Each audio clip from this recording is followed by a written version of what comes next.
أهلا بيكم تاني معانا في مطبخ ميمو. قبل ما نبدأ كل سنة وانتم طيبين بمناسبة شهر رمضان الكريم.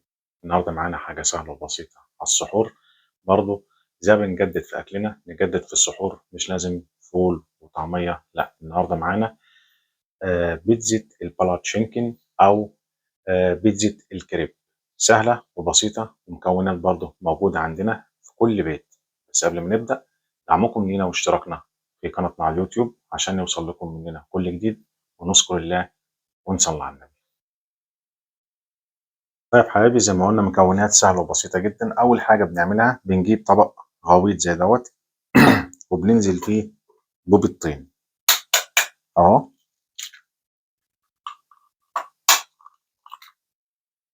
تمام كده. هي شبيهة لعجينة الكريب أو البلاتشينكن، بس احنا بنزود عليها شوية حاجات عشان تبقى يعني مكوناتها زي مكونات البيتزا بالظبط. وبنقوم نازلين بشوية زيت خفاف قوي، خميرة فورية،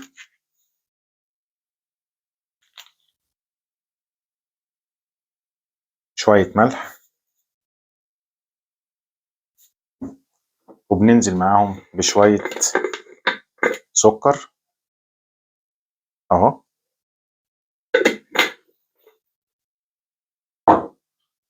وشوية لبن. وبنقلب الكلام ده كله ببعضه قبل ما ننزل بالدقيق. طيب احنا قلبنا المكونات دي كلها ببعضها، السكر مع الملح مع البيض مع الخميرة الفورية والزيت. بنبدأ ننزل بالدقيق واحدة واحدة، ونقلب الدقيق كويس قوي عشان ما يكلكعش مننا ويبقى شكله مش لطيف اهو. واحنا بنعمل المكونات على حسب الكمية اللي احنا هناكلها. يعني لو هنعمل مثلا كمية على حسب مثلا 4 أفراد، فهنضطر نعمل مثلا 10 حتت أو 15 حتة أهو. ونقلب فيه كويس جدا عشان مش عايزه يكلكع مننا أهو.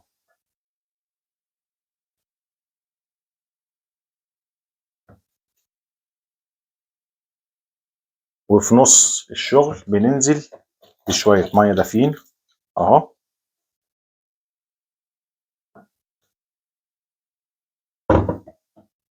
وهوريكم السمك بالظبط اللي احنا عايزينه، بحيث لما ننزل بيه في قلب الطاسة ما يلزقش مننا. دي أهم حاجة. هخلصه وارجع لكم تاني اوريكم السمك بتاعه بالظبط هيبقى عامل ازاي. يبقى الشغل بتاعنا دلوقتي هو ما بين الدقيق والميه، الدقيق والميه، لغايه ما هوريكم الشكل بتاعه الاخير بالظبط انا عايزه يبقى عامل ازاي.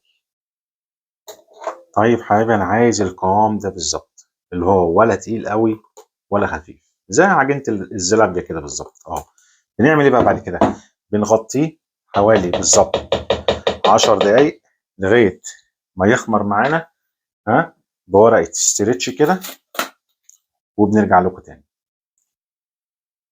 طيب حبايبي، بعد ما استنينا على الخليط دوت على الاقل نص ساعه اهو، معانا بقى هنا ايه؟ معانا هنا شويه لانشون مقطعينهم، اي لانشون موجود عندنا في البيت، مع فلفل رومي اخضر احمر اللي موجود، مع شويه بقدونس. بننزل بيهم الكلام ده كله في الخليط بتاعنا اهو.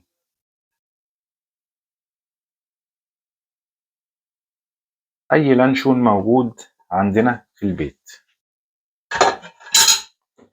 وشويه جبنه او شويه موتزاريلا برضو بننزل بيهم،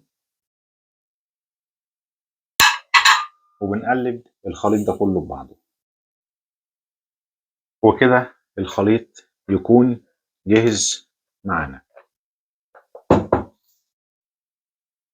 طيب حبايبي، بعد ما الخليط جاهز معانا زي ما انتم شايفين كده اهو، بنجيب طاسه على البوتاجاز. واهم حاجه ان يكون بطن الطاسه ناعم خالص، ما فيهوش خربشه، او مغسوله مثلا بسلك معين تكون ناعمه خالص. بنحطها على البوتاجاز وبننزل فيها شويه زيت. واهم حاجه قبل ما ننزل بالمكون دوت تكون الطاسه سخنه مولعه. تمام كده، انا مجهزها قبل ما اقول لكم على الموضوع دوت بنقوم نازلين بكبشه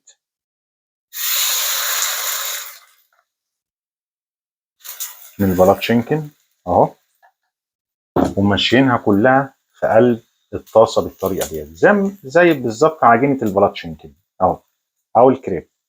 بنمشيها كده كلها في قلب الطاسه زي ما احنا شايفين كده، وبنستنى عليها شويه لما تمسك نفسها، وكل ما مسكت نفسها كل معناها انها بتستوي، بقوم جاي قلبها على الناحيه الثانيه.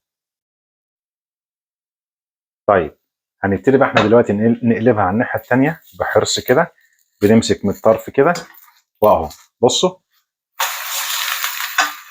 اتقلبت معانا كده.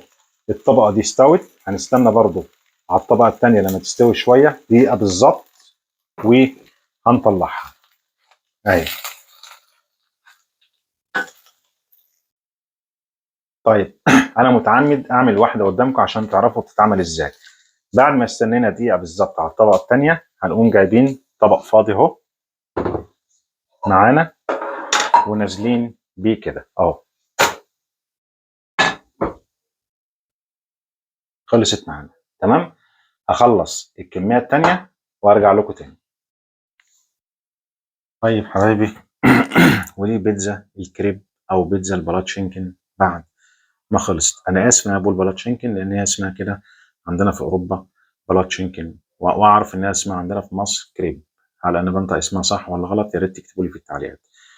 طيب انا عن نفسي يعني راي شخصي انا ما بحتاجش معاها اي حاجه على السحور خالص. ليه؟ لان دي وجبه كامله مكمله، دقيق بيض لبن خضار بسطرمه، يعني كل اللي بحتاجه معاها على الاقل يعني كوبايه لبن دافيه وخلاص. بقوم عامل ازاي؟ بقوم جاي عاملها زي الساندوتش كده بالظبط زي ما انتم شايفين اهي اهي، لسه سخنه على فكره.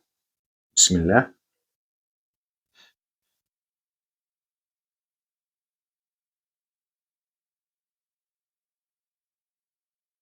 طعمها روعه بصراحه، يعني اكن الواحد بياكل بيتزا بالظبط. بس الفرق بين البيتزا وديت ايه؟ دي بتتعمل على السريع، طاسه على البوتاجاز وخلاص. فلو كان الفيديو عجبكم فدعمكم لينا واشتراككم في قناتنا عشان يوصل لكم كل جديد، واشوفكم في فيديو قادم ان شاء الله، وكل عام وانتم بخير. السلام عليكم.